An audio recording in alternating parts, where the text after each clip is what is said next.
Hi Manikumar గారు. Hi అండి. So ఈ మధ్య చూస్తే సెంట్రల్ గవర్నమెంట్ ఎంప్లాయీస్ చాలామందిని కంగారు పెడుతున్న ఈ పెన్షన్ స్కీమ్స్ ఏదైతే ఉన్నాయో, ప్రీవియస్లో ఓపీఎస్ అని ఉండింది, దాని తర్వాత ఎన్పిఎస్ అని తీసుకొచ్చారు, ఇప్పుడు ఏదో కొత్తగా యూపీఎస్ అని పెన్షన్ స్కీమ్ ఏదో కొత్తగా తీసుకొచ్చారు. వీటి గురించి కొంచెం క్లియర్గా ఎక్స్ప్లెయిన్ చేస్తారా? ఫస్ట్ ఓపీఎస్ ఎందుకు వచ్చింది, ఎన్పిఎస్ ఎందుకు వచ్చింది, ఇప్పుడు యూపీఎస్ ఎందుకు తీసుకొచ్చారు, ఏది ఎంప్లాయీస్కి లాభదాయకంగా ఉంది? సో మనకు ఓల్డ్ పెన్షన్ స్కీమ్ అని ఉండేది. సో ఎన్పిఎస్ రాకముందు అప్పుడు ఎంప్లాయీ కాంట్రిబ్యూషన్స్ అనేవి ఏమీ ఉండవు దానికి. సో అసలు పెన్షన్ స్కీమ్ అంటే ఏంటి? ఎంప్లాయ్మెంట్లో ఉన్నన్ని రోజులు మనకు శాలరీ వస్తుంది. సో ఎప్పుడైతే రిటైర్ అవుతారో, మేబీ 60 years or 50 years ఎప్పుడైతే రిటైర్మెంట్ అవుతారో, దాని తర్వాత కూడా అదే స్టాండర్డ్ ఆఫ్ లివింగ్ మెయింటైన్ చేయడానికి ఖర్చులు ఉంటాయి వాళ్ళు. సో ఇన్ని ఇయర్స్ వాళ్ళు ఎంప్లాయ్మెంట్లో ఉన్నందుకు పెన్షన్ ఇస్తారు. అది ఎక్కడైనా కామన్ పెన్షన్ వస్తుంది, సెంట్రల్ గవర్నమెంట్ స్టేట్ గవర్నమెంట్ ఎంప్లాయీస్కి. సో సెంట్రల్ గవర్నమెంట్ ఏం చేసింది, కంట్రిబ్యూషన్ లేకుండా, ఎంప్లాయీస్ కంట్రిబ్యూషన్ లేకుండా వాళ్ళకి పెన్షన్ ఇవ్వడం అనేది ఆఫ్టర్ రిటైర్మెంట్ అనేది ఒక బర్డెన్గా సెంట్రల్ గవర్నమెంట్ మీద, ఒక మన బడ్జెట్ మీద బిగ్ బర్డెన్ అయిపోయింది. సో బడ్జెట్లో మేజర్ ఒక మంచి సైజబుల్ పోర్షన్ అనేది రిటైర్డ్ ఎంప్లాయీస్కి పెన్షన్స్లో ఖర్చు అయిపోతుంది. సో గవర్నమెంట్ అప్పుడు వాళ్ళు ఆలోచించి ఎన్పిఎస్, నేషనల్ పెన్షన్ స్కీమ్ అనేది ఒక స్కీమ్ తీసుకొచ్చారు. ఓపీఎస్ ప్లేస్లో ఓపీఎస్ రిమూవ్ చేసేసి దీంట్లో ఎలా ఉంటుంది నేషనల్ పెన్షన్ స్కీమ్లో, అది ఎలా ఫార్ములేట్ చేశారంటే, ఎంప్లాయీ ఎవరి మంత్ శాలరీ తీసుకుంటారో దాంట్లో నుంచి కొంత పోర్షన్ అప్ టు 14% పోర్షన్ అనేది శాలరీలో బేసిక్ నుంచి ఎన్పిఎస్సి కాంట్రిబ్యూట్ చేస్తారు. సో ఎవరీ మంత్ ఈ అమౌంట్ని గవర్నమెంట్ ఏం చేస్తుంది, టైర్ 1, టైర్ 2, టైర్ 3 ఇన్వెస్ట్మెంట్స్ అని ఉంటాయి. టైర్ 1లో ఈక్విటీ ఇన్వెస్ట్మెంట్స్ ఉంటాయి, టైర్ 2లో మన డివెంచర్స్, బాండ్స్, అండ్ టైర్ 3 అలా ఉంటాయి అన్నమాట. సో ఈ టైర్ 1, టైర్ 2, టైర్ 3 ఇన్వెస్ట్మెంట్స్లో సెగ్రిగేట్ చేసి సర్టెన్ పోర్షన్ ఈక్విటీలో, సర్టెన్ పోర్షన్ బాండ్స్లో, వీటిలో సర్టెన్ పోర్షన్ టైర్ 3లో ఇన్వెస్ట్ చేస్తుంది. So employee over the period ఇలా అతని శాలరీలోంచి, ఎవరి మంత్ శాలరీలోంచి ఎన్పిఎస్లో ఇన్వెస్ట్మెంట్ చేస్తారు. ఎన్పిఎస్ అథారిటీ వచ్చేసి వాటిని షేర్ మార్కెట్లో ఇన్వెస్ట్ చేస్తారు. ఎప్పుడైతే అతను రిటైర్ అవుతారో, రిటైర్ అయినప్పుడు దాంట్లో ఈ ఎవరి మంత్ ఇన్వెస్ట్ చేసిన ఫర్ ఎగ్జాంపుల్ 25 years సర్వీస్ చేశారు. 25 years సర్వీస్ చేసినప్పుడు ఈ 25 years ఇతను 14% కంట్రిబ్యూట్ చేసిన అమౌంట్ షేర్ మార్కెట్లో ఇన్వెస్ట్ అవుతుంది. సో 25 years తర్వాత ఆ అమౌంట్ చాలా పెరుగుతుంది. ఫర్ ఎగ్జాంపుల్ చాలా పెరగవచ్చు. సో ఈ 25 years బ్యాక్ 1 రూపీ ఇన్వెస్ట్ చేస్తే ఈరోజు 60-70 rupees కూడా అవుతుంది. ఓకే.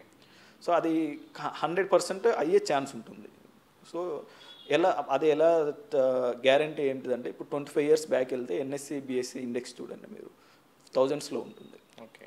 ఇప్పుడే ఎలా ఉంది, బిఎస్సి ఆల్మోస్ట్ 60,000, ఎన్ఎస్సి ఆల్మోస్ట్ 25,000లో ఉందన్నమాట. అంటే 25 times, మినిమం 20 times అయితే పెరిగి ఉంటుంది. బట్ ఎంప్లాయీస్కి ఒక రకమైన ఆందోళన, పెరగకపోతే నాకు గ్యారంటీ ఏముంది. రిటైర్ అయ్యే టైంకి ఏదైతే ఇప్పుడు over the period 25 years invest చేశారో దాంట్లో నుంచి, ఫర్ ఎగ్జాంపుల్ వాళ్ళకు ఒక 5 crores అయింది అనుకున్న అమౌంట్, ఆరు 1 crore అయింది అనుకున్నాం ఫర్ ఎగ్జాంపుల్. ఆ 1 crore లో 60% వాళ్ళు తీసుకునే ఛాన్స్ ఉంటుంది. 60%, ఆ రిమైనింగ్ 40% అన్యూనిటీకి వెళ్తుంది.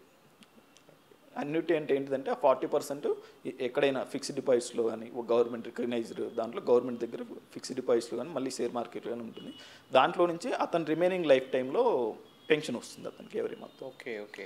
సో అతను రిటైర్ అయ్యే టైంకి ఎన్పిఎస్లో ఉన్న అమౌంట్ అక్యుములేట్ 60%ని ఫిక్స్డ్గా ఒకసారి తీసుకోవచ్చు. రిమైనింగ్ 40%ని పెన్షన్ రూపంలో ఇస్తారు. ఆ అమౌంట్ ఎంత అనేది క్లారిటీ ఎగ్జాక్ట్ చెప్పలేము, ఎందుకంటే అది that is linked to share markets. Okay. మార్కెట్కి లింక్ అయ్యి ఉందన్నమాట. సో ఆ దాంట్లో చాలామంది ఎంప్లాయీస్ అన్సాటిస్ఫైడ్గా ఉన్నారు. ఓకే. ఫిక్స్డ్ అమౌంట్ రావట్లేదు కదన్న మాకు, అది ఎంత అనేది వీళ్ళకి తెలియదు. బట్ యాక్చువల్గా టైం వాల్యూ ప్రకారం కానీ, షేర్ మార్కెట్ పాస్ట్ చూసుకున్నా కానీ గ్రోత్ ఉంటుంది కంపల్సరీ, వాళ్ళకి సైజబుల్ అమౌంట్ వస్తుంది. కాకపోతే నమ్మకం లేని వాళ్ళకి, భయపడుతున్న వాళ్ళ కోసము యూపీఎస్ అని తీసుకొచ్చారు ఇప్పుడు. UPS, unified pension scheme. దీంట్లో ఎలా ఉంటుంది అంటే, సర్టెన్ గ్యారంటీడ్ పోర్షన్ అమౌంట్ వాళ్ళకి రిటైర్ అయిన తర్వాత ఫిక్స్డ్ వస్తుంది. ఓకే.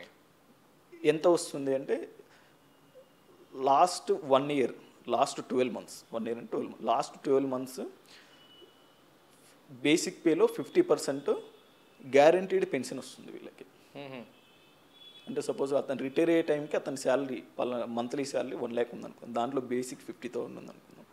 సో 50% ఆఫ్ 50,000 25,000 అనేది కంపల్సరీ వాళ్ళకి every year guaranteed, every month guaranteed pension వస్తుంది. 25,000 వస్తుంది. 25,000 గ్యారంటీడ్. అది ఎగ్జాంపుల్ ₹1,00,000 శాలరీ అయితే అందులో బేసిక్ శాలరీ 50,000 అనుకుంటే దాంట్లో 50% 25,000 అయితే గ్యారంటీగా మ్యాండేటరీగా ఇస్తారు, పెన్షన్ వస్తుంది. సో దీంట్లో ఇన్వెస్ట్మెంట్స్ ఎలా ఉంటాయి? దీంట్లో గవర్నమెంట్ 18% ఇన్వెస్ట్ చేస్తుంది పోర్షన్. గవర్నమెంట్ ఎవరి మంత్ శాలరీలో, యూపీఎస్లో ఎవరి మంత్ శాలరీలో గవర్నమెంట్ మీ శాలరీలో 18%, మీరు 10% కాంట్రిబ్యూట్ చేస్తారు యూపీఎస్కి, గవర్నమెంట్ 18% కాంట్రిబ్యూట్ చేస్తుంది. దాంట్లో మీరు కాంట్రిబ్యూట్ చేసిన 10%, గవర్నమెంట్ కాంట్రిబ్యూట్ చేసిన 18%లో ఆ 10% పోర్షన్ అనేది మీ యూపీఎస్కి వెళ్తుంది. ఆ రిమైనింగ్ 8% అనేది కార్పస్ ఫండ్కి వెళ్తుంది. ఓకే. సో మీతో పాటు వేరే వాళ్ళకి కూడా ఒక కార్పస్ ఫండ్ ఉంటుంది, దాంట్లో అంటే ఆల్ ఎంప్లాయీస్కి కార్పస్ ఫండ్కి వెళ్తుంది. రిటైర్ అయ్యే టైంకి వీళ్ళకి మినిమం గ్యారంటీడ్ పెన్షన్, ఒకవేళ ఎక్కువ ఉంటే ఎక్కువ వస్తుంది, బట్ తక్కువ ఉన్నా కూడా మినిమం 50% ఆఫ్ బేసిక్ అనేది వీళ్ళకి గ్యారంటీడ్ ఉంటుంది అనమాట. ఇక్కడ మీకు గ్యారంటీ ఇచ్చారు, ఎన్పిఎస్లో గ్యారంటీ లేదు, బట్ అక్కడ మంచి రిటర్న్స్ వస్తాయి కానీ బట్ నమ్మకం లేదు ఎంత వస్తుంది అనేది మనం ఇక్కడ గ్యారంటీ ఉంది. ఇక్కడ గ్యారంటీ ఉంది. సో ఇది ఎన్పిఎస్ అండ్ యూపీఎస్. దీన్ని సెంట్రల్ గవర్నమెంట్ ఎంప్లాయీస్ సెలెక్ట్ చేసుకోవాలి ఇప్పుడు. ఓకే. ఎన్పిఎస్ కావాలంటే యూపీఎస్ వన్స్ యూపీఎస్ సెలెక్ట్ చేసుకున్నంటే మళ్ళీ బ్యాక్ వచ్చేది. వన్స్ యూపీఎస్కి వెళ్ళారంటే మళ్ళీ బ్యాక్ వచ్చే అవకాశం రాలేరు. సో సెంట్రల్ గవర్నమెంట్ ఎంప్లాయీస్ ఎవరైతే న్యూగా జాబ్లో జాయిన్ అవుతారో వాళ్ళకి 1 month టైం ఉంటుంది. ఏది సెలెక్ట్ చేసుకుంటారు, ఏదన్నా ఒకటి సెలెక్ట్ చేసుకోవడం అనమాట. సో అది సూపర్ అంటారా, మంచిదేనంటారా?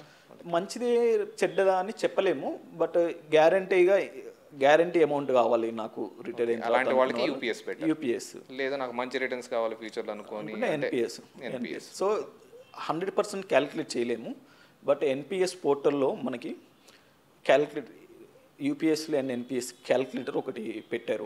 మనం పోర్టల్లోకి వెళ్ళి క్యాలిక్యులేట్ చేసుకోవచ్చు, కాకపోతే 100% ఉండదు, ఎస్టిమేటెడ్ అమౌంట్ మాత్రం చెప్తుంది. దీంట్లో అయితే ఎలా ఉంటుంది, దీంట్లో అయితే ఎలా ఉంటుంది, దీంట్లో ఎంత పెన్షన్ వస్తుంది మీకు, దీంట్లో ఎంత